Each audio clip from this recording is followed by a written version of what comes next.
Hello दोस्तों, आज की वीडियो में हम लोग देखेंगे कि ट्रांसफार्मर में परसेंटेज इंपीडेंस क्या होता है, परसेंटेज इंपीडेंस कितना होना चाहिए ट्रांसफार्मर का, और परसेंटेज इंपीडेंस का क्या इफेक्ट पड़ता है। तो पूरी इन्फॉर्मेशन के लिए वीडियो को लास्ट तक देखिएगा। स्टार्ट करते हैं। दोस्तों, आप लोगों ने कई सारे ट्रांसफार्मर देखे होंगे। दोस्तों, जैसा कि आप लोग फोटो में देख सकते हैं, ये एक 3 फेज का ट्रांसफार्मर है। इस ट्रांसफार्मर की पावर कैपेसिटी है 100 kVA। इसका प्राइमरी वोल्टेज रेटिंग है 11 kV and secondary voltage rating है 433 वोल्ट। दोस्तों, ट्रांसफार्मर के नेम प्लेट पे देख सकते हैं, यहाँ पे लिखा है इम्पीडेंस वोल्टेज परसेंट 4.5%। इसको परसेंटेज इम्पीडेंस भी बोला जाता है, इम्पीडेंस परसेंट भी बोला जाता है। तो ये है क्या? इम्पीडेंस वोल्टेज परसेंट मतलब है कि जब भी ट्रांसफार्मर हमारा फुल लोड पे वर्क करेगा तो उस ट्रांसफार्मर में से कितना परसेंट वोल्टेज ड्रॉप होगा। आपको मैं एग्जांपल के थ्रू समझाता हूँ। जैसा कि ये ट्रांसफार्मर का परसेंटेज इंपीडेंस वोल्टेज कितना है 4.5%, और ट्रांसफार्मर का वोल्टेज रेशियो कितना है 11000 वोल्ट टू 433 वोल्ट। तो ट्रांसफार्मर फुल लोड पर होगा तो वो कितना वोल्टेज ड्रॉप करेगा, वो कैसे कैलकुलेट करते हैं वो देख लेते हैं। तो ट्रांसफार्मर का जितना भी परसेंटेज इंपीडेंस होगा उसको मल्टीप्लाई कर देंगे प्राइमरी वोल्टेज से। मतलब हमारे ट्रांसफार्मर का परसेंटेज इंपीडेंस कितना है 4.5%। तो इसको मल्टीप्लाई करेंगे वोल्टेज से, तो 0.045 multiply by 11000 is equal to 495 volt. मतलब दोस्तों, ये जो हमारा ट्रांसफार्मर है ये फुल लोड पे जब वर्क करेगा तो इसके प्राइमरी साइड में 495 वोल्ट का लॉस होगा, मतलब वोल्टेज ड्रॉप होगा। तो दोस्तों, परसेंटेज इंपीडेंस होता है कि फुल लोड पर उतना परसेंट वोल्टेज ड्रॉप होगा। ये ट्रांसफार्मर के केस में 495 वोल्टेज ड्रॉप होगा जब ट्रांसफार्मर फुल लोड पे वर्क कर रहा होगा। तो ट्रांसफार्मर में वोल्टेज ड्रॉप होने की वजह से ट्रांसफार्मर में टैप चेंजर होता है जिससे कि वोल्टेज को मेंटेन किया जा सके।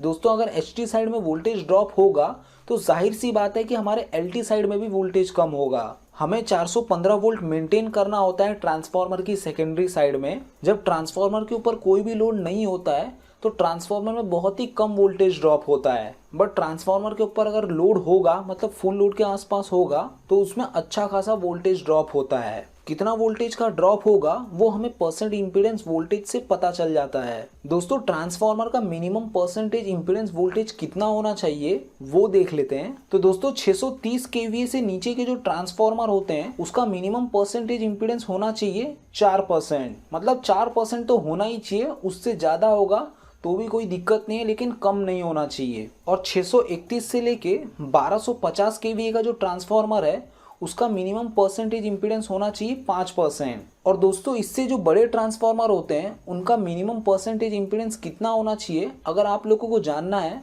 तो मैं अपने वेबसाइट पे इसका टेबल दे देता हूँ कि इससे हायर रेटिंग के जो ट्रांसफार्मर होते हैं उनका मिनिमम परसेंटेज इंपीडेंस कितना होना चाहिए।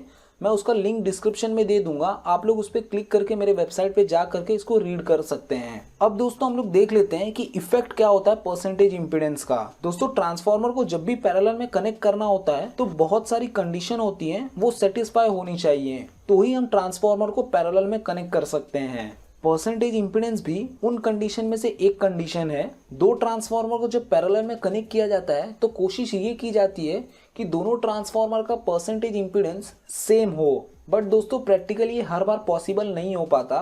मतलब कोई कोई साइड पे आपको दो ट्रांसफार्मर के परसेंटेज इंपीडेंस सेम मिल जाएंगे, बट कोई कोई साइड पे दोस्तों परसेंटेज इंपीडेंस सेम नहीं मिलता है दो अलग अलग ट्रांसफार्मर का। तो उस कंडीशन में क्या किया जाता है कि हम टैप चेंजर का यूज करते हैं। मतलब जैसे कि जिस ट्रांसफार्मर का परसेंटेज इंपीडेंस कम है वहाँ पे क्या होगा कि हमारा जो वोल्टेज है वो ज़्यादा रहेगा, और जिसका ज़्यादा परसेंटेज इंपीडेंस है वहाँ पे वोल्टेज कम होगा। तो इसकी वजह से क्या होगा, जिसका परसेंटेज इंपीडेंस कम है वो इजीली ओवरलोड हो जाएगा। तो ऐसा ना हो इसके लिए हम लोग क्या करते हैं कि टैप चेंजर यूज़ करते हैं। तो टैप चेंजर की सहायता से दोनों ट्रांसफार्मर को जो प्राइमरी है वहां पे कोशिश की जाती है कि दोनों का वोल्टेज सेम हो। तो दोस्तों, जहां पे भी दो ट्रांसफार्मर के परसेंटेज इंपीडेंस अलग अलग होते हैं तो वहां पे हम लोग टैप चेंजर की सहायता से दोनों ट्रांसफार्मर की प्राइमरी में वोल्टेज को सेम रखने की कोशिश की जाती है। अगर हम लोग ऐसा नहीं करेंगे तो जिस ट्रांसफार्मर का परसेंटेज इंपीडेंस कम होगा वो जल्दी ओवरलोड हो जाएगा।